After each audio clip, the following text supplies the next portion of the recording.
सभी को नमस्कार। मेरा नाम अंकिता प्रजापति है। मैं सरस्वती शिशु मंदिर शिक्षा नगर मुरैना की छात्रा हूँ। आज हम आपको कुछ आसन, उन आसन के लाभ एवं करने की विधि बताएंगे। मेरा नाम करिश्मा चौहान है। मैं सरस्वती शिशु मंदिर शिक्षा नगर की छात्रा हूँ। पहला आसन अर्धकटी चक्रासन। दोनों पैर जोड़ के रखेंगे और धीरे धीरे श्वास भरते हुए दाहिने हाथ को उठाएंगे। श्वास छोड़ते हुए दाहिनी ओर डाउन। श्वास भरते हुए पुनः वापस।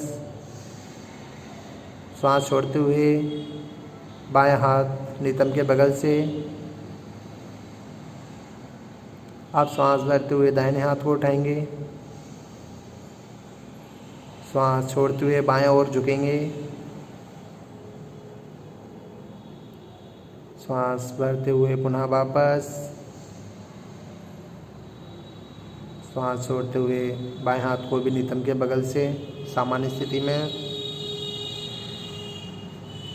यह आसन करने से रीढ़ का लचीलापन बढ़ता है। पक्ष के बगल की पेशियों में भी तनन होने के कारण उसकी मजबूती तथा क्षमता बढ़ती है और रक्त का प्रवाह बढ़ता है। नितंब के पास जोड़ों की कशावट कम होती है और ये चलायमान हो जाते हैं। इसके विशेष पीठ के दर्द और कब्जियत में यह आसन अत्यंत लाभकारी है। सपाट तलवे की विकृति में यह आसन अत्यंत उपयोगी है।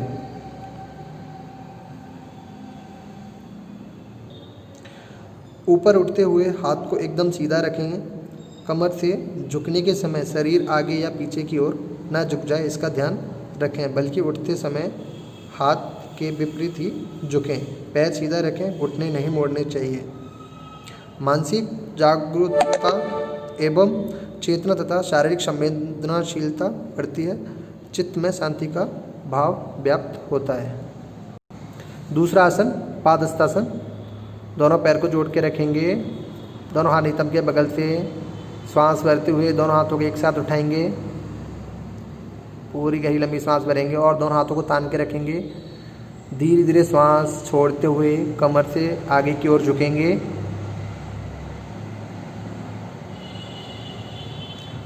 दोनों हाथों को पैर के बगल से रखेंगे। पादहस्तासन। इस स्थिति में कम से कम 30 से 35 सेकंड हमको होल्ड करके रखना है। धीरे धीरे श्वास भरते हुए पुनः वापस आएंगे।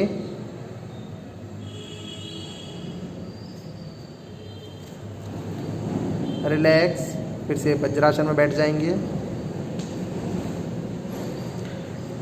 इस आसन का अभ्यास पाचन, गैस एवं आंत संबंधी विकारों में लाभकारी होता है। डायबिटीज़ के रोग में कमी लाता है तथा लीवर की कार्य क्षमता को बढ़ाता है। उच्च रक्त दबाव एवं हृदय के रोगी इस आसन को करने के क्रम में पूरी सावधानी बरतें हैं। स्पॉन्डिलाइटिस, ग्रीवा अपकशेरुकता या कमर के दर्द से परेशान रोगी इस आसन को ना करें। आसन की मुख्य मुद्रा में पैर धरती पर दृढ़ता से जमे रहें। घुटने सीधे और सिर धरती की ओर होना चाहिए। यह पेट एवं कमर की अनावश्यक चर्बी को घटाता है तथा वहाँ की मांसपेशियों में लचीलापन बढ़ाता है। अगला आसन अर्धचक्रासन। दोनों पैर जोड़े हुए दोनों हाथ को कमर पर रखेंगे और श्वास भरते हुए पीछे की ओर। श्वास छोड़ते हुए फिर से वापस आएंगे। यह आसन आंतरिक पेशियां एवं पिंडलियों को साधता है। ग्रीवा तथा सीने की ओर के रक्त प्रवाह में वृद्धि करता है। रीढ़ का लचीलापन बढ़ाता है एवं एक समय बाद यह लचीलापन नियत हो जाता है। चूँकि यह आसन पादहस्तासन का पूरक आसन है, अतः उस आसन से प्राप्त समस्त परिणामों से लाभान्वित करना श्वसन तंत्रिकाओं को स्पष्टता आराम मिलता है। विशेष से इसके दमा तथा पीठ के निचले हिस्से में होने वाले दर्द में आराम देता है। इसका अभ्यास जटों एवं पिंडलियों में बने रहे अनावश्यक तनाव में राहत देता है। मानसिक संतुलन तथा आत्मविश्वास में वृद्धि हेतु यह एक अत्यंत उपयोगी आसन है। उच्च रक्तचाप तथा हृदय रोगियों को इस आसन को करने के समय पूर्ण सतर्कता बरतनी चाहिए। अगला आसन त्रिकोणासन। पैरों में कम से कम 1 मीटर का अंतर लेंगे। बाएं हाथ को उठाएंगे, धीरे धीरे दाहिनी ओर मोड़ते हुए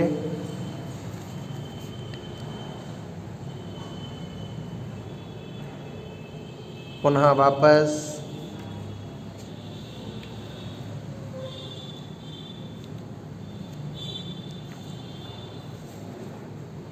यह आसन रीढ़ एवं पीठ की मांसपेशियों में आवश्यक तनन होती है। कमर के दोनों ओर की मांसपेशियां, जांघाओं, जांघ की मांसपेशियां, पिंडलियां आदि में भी तनन होती है। इस तरह यह अवयवों को आराम मिलता है। इस आसन को करने से लीवर, गुर्दों पर दबाव पड़ता है तथा उसकी मालिश सी हो जाती है। इस आसन का अभ्यास कमर एवं नेत्रम के आसपास जमा अनावश्यक चर्बी को हटाने में उपयोगी है। पीठ के निचले हिस्से में होने वाले दर्द के रोगियों एवं गठिया के रोगियों को इस आसन को करने के क्रम में पूरी सावधानी बरतनी चाहिए। सपाट तलवे की विकृति में, मधुमेह में, श्वसन तथा मूत्र की असामान्य गति में यह आसन बहुत उपयोगी है।